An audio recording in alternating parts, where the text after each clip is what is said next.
A nutty day in the world of Magic the Gathering. There has been another Edge of Eternities leak, this time showcasing insane ELDRAZI action. On top of that, there's rumblings we might be seeing the return of Slivers, and Final Fantasy is still causing massive market panic. Hey, wait, the green screen's back. Am I invisible? Can you guys see me? Am I a ghost? Wait, am I dead? Magic.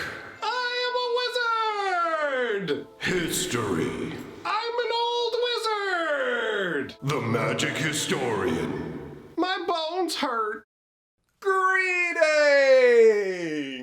Owners of fine luxury cardboard rectangles, my friends. I hope the day finds you well because we have gathered for a weekend jam-packed installment of Mega Magic News. The biggest news for me is my new green screen is in, so no more boring backgrounds and no more of that green suit silliness. A lot of you enjoyed it, but I imagine over time the novelty would wear off, and let's be real, in this summertime heat, I don't want to be that green. Now, let us dive in to the magical news because there is much to discuss. All right, so I want to toss a few quick things out. Actually, you know what? Forget that. Let's dive in with the ELDRAZI insanity. That's the juiciness. Get it up on the screen right now. Anti-causal vestige. This is an ELDRAZI from Edge of Eternities, and you'll notice the collector number 0001. I don't know, there's just something about that I very much enjoy. So this is a big beefcake ELDRAZI that not only obviously brings some interesting questions as to what's going on with the ELDRAZI, but lets us see how the warp mechanic actually works. We talked about this in the previous leak video, but now we get the full deal. So this is a 6 casting cost, 7/5 ELDRAZI that says, when this creature leaves the battlefield, draw a card, and then you may put a permanent card with mana value less than or equal to the number of lands you control from your hand onto the battlefield tapped. And that dovetails quite nicely with its warp ability. So here's how warp works. You actually get to cast the card from your hand. It comes into play, but notice it doesn't have haste. And then the creature will be exiled at the end of turn, and then you can cast it from exile. So warp is an ability you can only play when you have the card in your hand. You're not going to be able to warp this creature out, and then once you have it exiled, warp it back out from exile. Warp can only be activated when you are holding the actual card. So this ELDRAZI will come out onto the board, not have haste. At the end of the turn, he will be sent into exile. When he does, that's when you trigger that leaving the battlefield effect that lets you draw a card and put a permanent card with mana value less than the number of lands you have out straight onto the battlefield. So warp is an interesting concept. It really comes across as a variation of evoke, if you think about it, because evoke was from the Lorwyn block, and it was pay a reduced cost, put the creature straight into play, but then sacrifice it right away. And every one of those creatures had to come into play or leave play style effect. And this is something similar,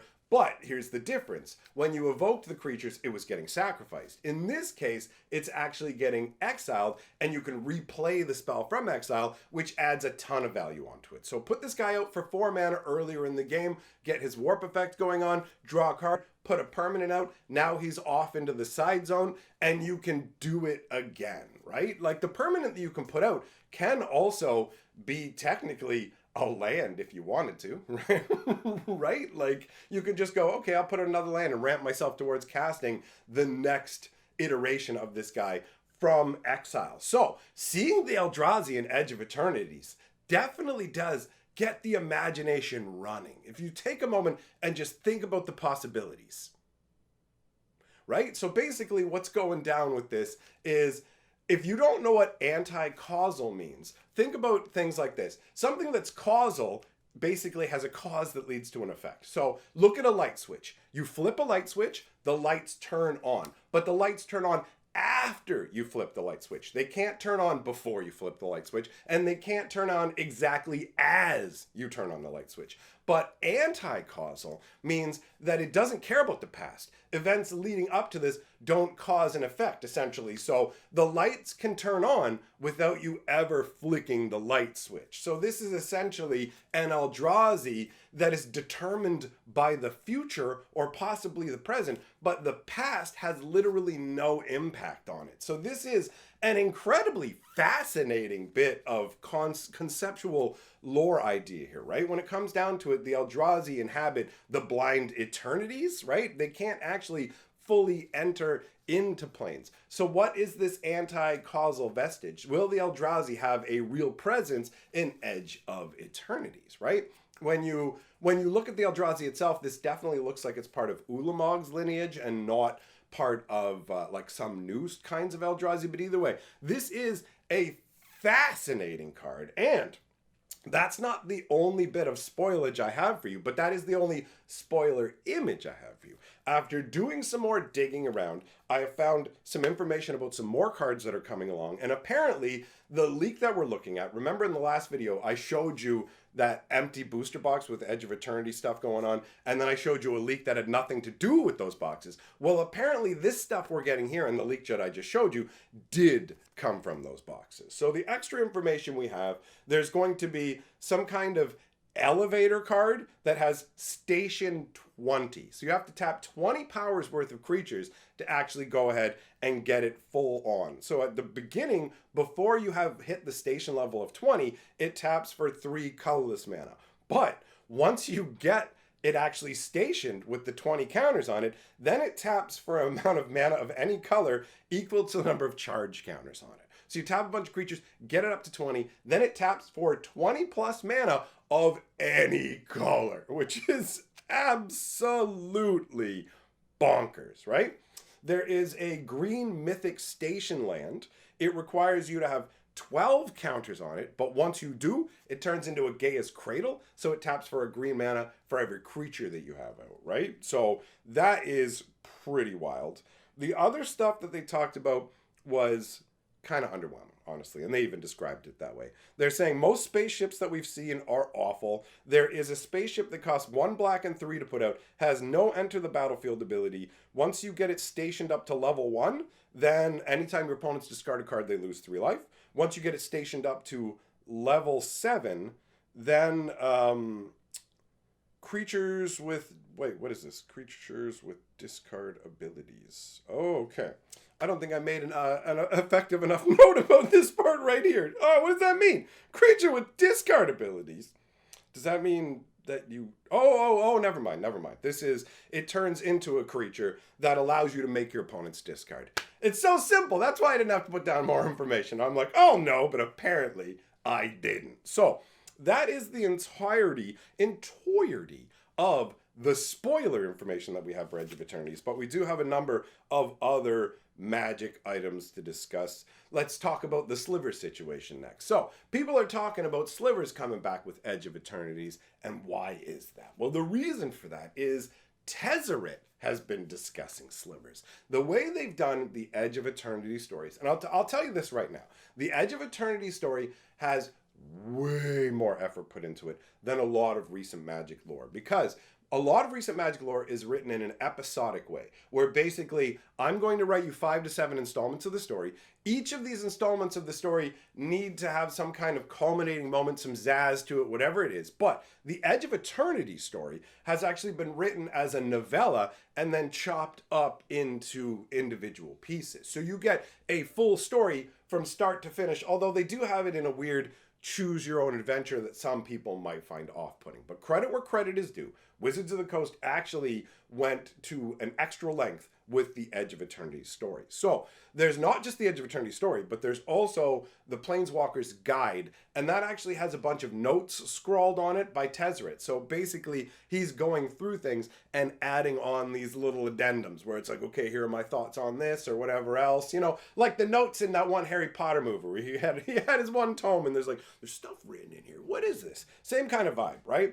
So in those notes, Tezzeret is specifically mentioning Slivers. So this can go one of two ways. It can be, yes, Slivers will be an Edge of Eternities, and how could that work? Well, they could just do an alien, weird kind of race of Slivers. Look at the Kavu, right? Up until now, the Kavu has been four-legged, almost dog-like lizard beasts, right? And now they're actual full-on humanoids that have a society, call themselves Cav and everything. So there's nothing to stop them from doing an alien like Sliver hive world where everybody who comes from there has like a shared consciousness. So they can do Slivers that are essentially more advanced. This is what happens. These Slivers before here, some of them made their way out into this edge of space and have evolved up into this insanity through like scientific experimentation, or maybe actually the Slivers that exist elsewhere are a tiny like kind of primitive offshoot of these actually advanced Slivers, or it could just be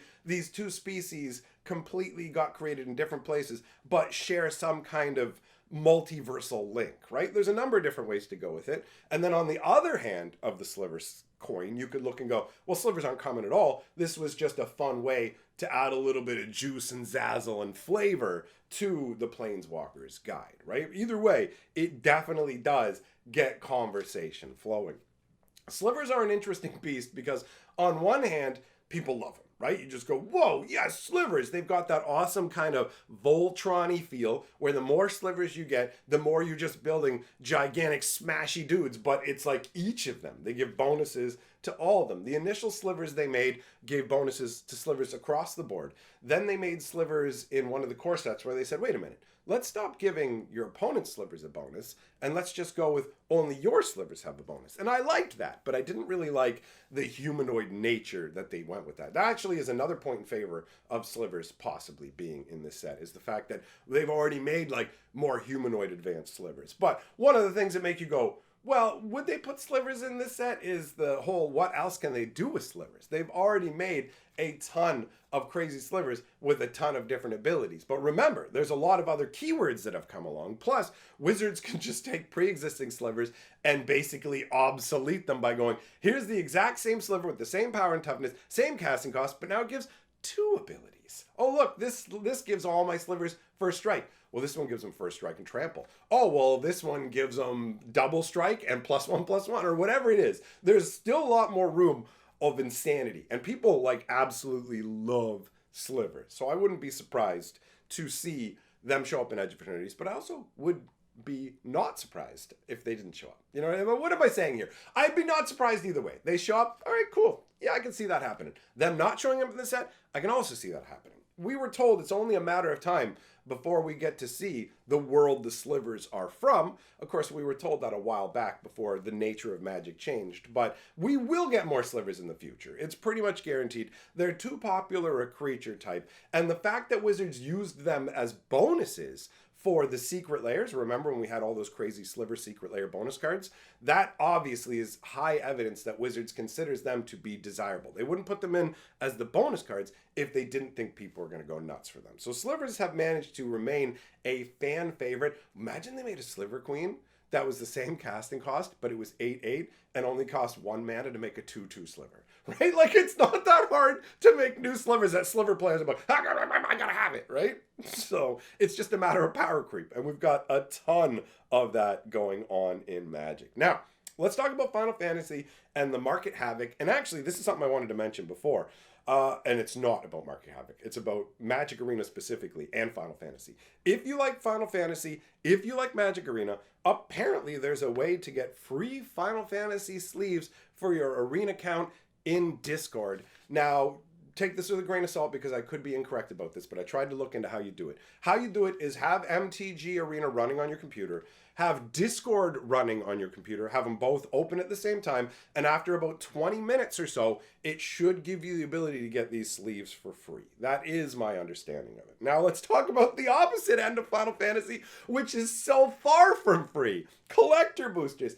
I can't believe this. Do you remember how I talked recently in a video about how collector booster packs, or boxes I should say, of Final Fantasy have started to command insane prices, American prices of like $1,000, $1,100 a box? Well, it's gotten so insane that people who ordered these collector boxes at $1,000 US are having those orders canceled on them so the sellers of the boxes can relist them for even higher prices. Like, this is the most insane thing that I have ever seen with collector boosters. Final Fantasy is genuinely an insane phenomenon. The Lord of the Rings chasing the One Ring situation never reached this height of insanity with the collector boosters. But to be fair, in this situation, the Lord of the Rings One Ring was found within a week of the set coming out. And if the One Ring hadn't been found and everybody was still chasing it,